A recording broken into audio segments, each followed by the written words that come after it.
September 23rd was the deadliest day of Israeli strikes in Lebanon in nearly 2 decades. About 500 people were killed. Over 3 times as many were injured. The exact moment of one airstrike was caught on camera as a journalist prepared to go live on air.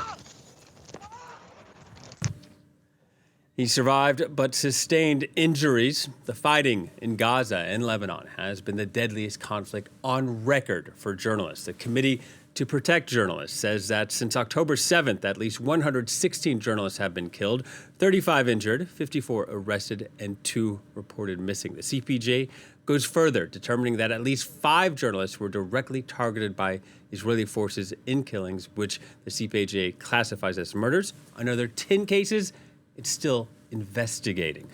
This week, America's NBC News aired a 3-month investigation into the death, speaking to 21 media professionals in Israel, Gaza, the occupied West Bank, Lebanon, and Egypt, including veteran AFP journalist Adel Zanoun.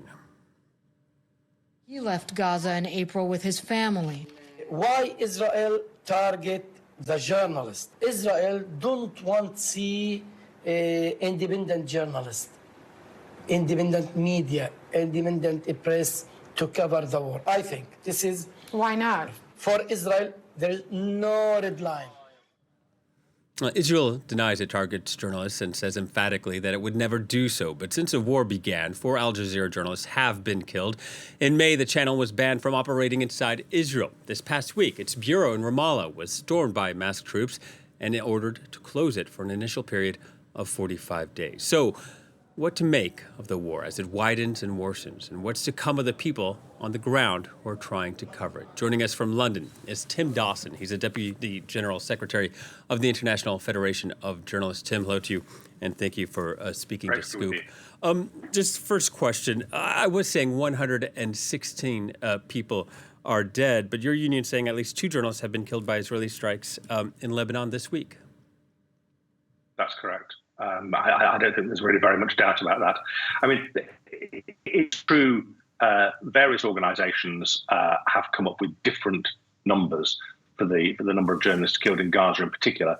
And to be honest, it's mostly because of slightly different methodologies. Some are much stricter about people being journalists who are actually out reporting. Others include people who maybe taught journalism or work in other capacities for media companies. I think the important thing is just the scale, the proportion of journalists who died.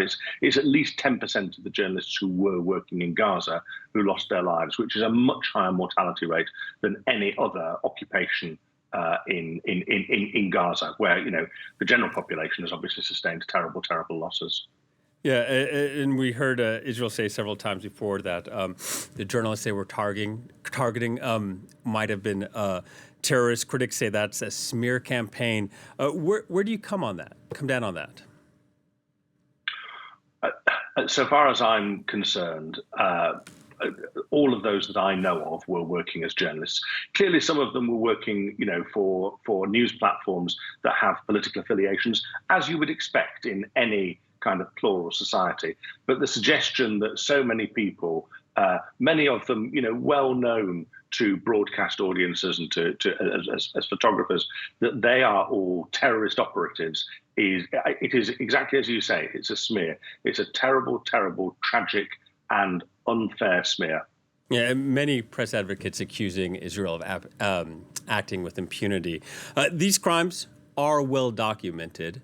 Given that, why isn't there more pressure on Israel? Well, international organisations such as my own, the International Federation of Journalists, are doing our very utmost to put as much pressure as we can. We, like the CPJ that you mentioned earlier, have complaints with the International Criminal Court in The Hague. In fact, we have complaints that predate the current crisis. Among them, for example, about Shireen Abu Akleh, the Al Jazeera anchor who was killed in the Jenin camp 2 years ago now. The UN produced as close, I think, to a judicial and independent report as is possible, and it said she was unquestionably killed either recklessly or deliberately by the Israeli Defense Forces. We believe that the International Criminal Court should investigate that and have been pressuring them to do so. The lead prosecutor, Harim Khan, sort of blows a bit hot and cold. Sometimes he seems not to concern himself with Gaza and the Middle East for long periods. And then, in fairness to him, he sort of spurs into action for a few weeks. The issuing the arrest warrants that he did was clearly a brave and bold act. But really, we need to see things moving. Even if it's only on the complaints that predate this crisis. I think for many people in Palestine and actually the broader journalistic community, seeing the wheels of international justice considering these cases and placing what evidence there is in a courtroom environment where it can be properly analysed and challenged and we can have some conclusion that will satisfy everybody. I think the feeling that international justice has left this conflict behind is deeply corrosive.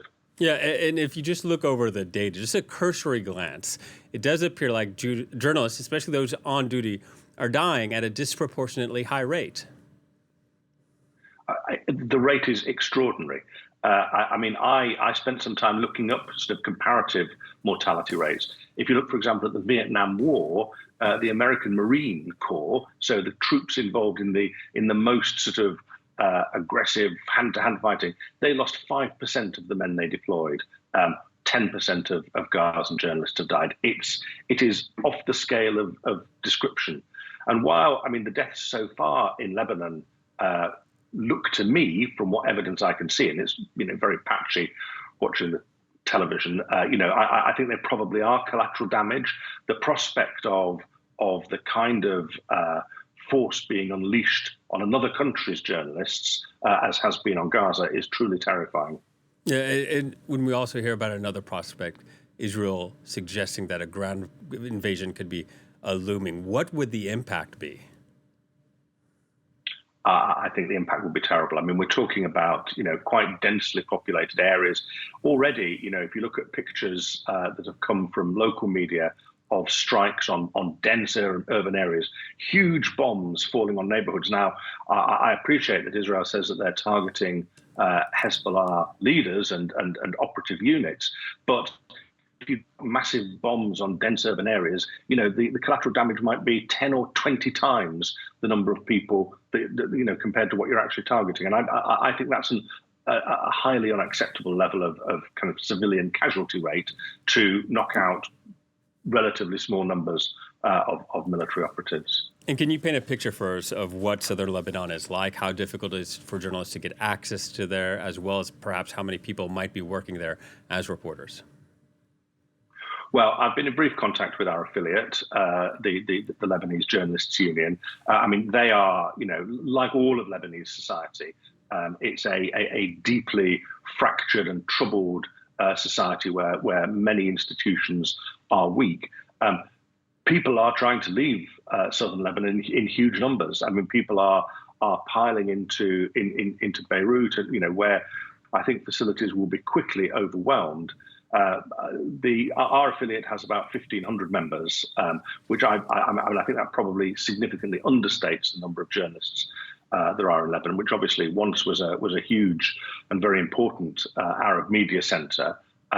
So I think for anybody trying to get into southern Lebanon now, they will find themselves, battling against a tide of humanity moving northwards. But I have to say, I've seen some very, very high quality coverage from southern Lebanon. So there are clearly some very skilled and determined reporters working there, which is a good thing because it means that the world has eyes on what's happening there. I'm also wondering about what the implications could be in regards to these attacks on journalists. The Middle East already has one of the world's lowest rates for press freedom and human rights. Could other countries in the region, do you think, perhaps be influenced by Israel's attacks on journalists that seem to be going with impunity? I think it sets a tone. It really does. We the International Federation of Journalists, has maintained for 30 years a killed list of journalists who lose their lives during the course of work, who are murdered fundamentally. And it's usually one here, one there, regimes targeting people who've written or filmed disobliging things. When the scale of death is so great as it has been in Gaza, it makes regimes killing 2 or 3 people, seem like relatively small beer. So a tragedy on this scale really creates an atmosphere which is corrosive all over the world, I believe. All right, Tim, I want to thank you very much for speaking to us this week. Tim Dawson from the International Federation of Journalists. That brings us to our quote of the week, coming from nearly 1 year ago. Reuters journalist Issam Abdallah was killed last October 13th while filming Israeli missile attacks at the Israeli-Lebanon border. At his funeral, journalists put their cameras on the grave, and in his obituary, his colleague, Samia Nakul, said Issam's unfaltering devotion to his work and faith in the power of images shall remain engraved in our memory. It is through his own live camera feed that the world witnessed the fatal shell that tragically killed him. Thank you for watching Scoop. Please stay tuned to France 24.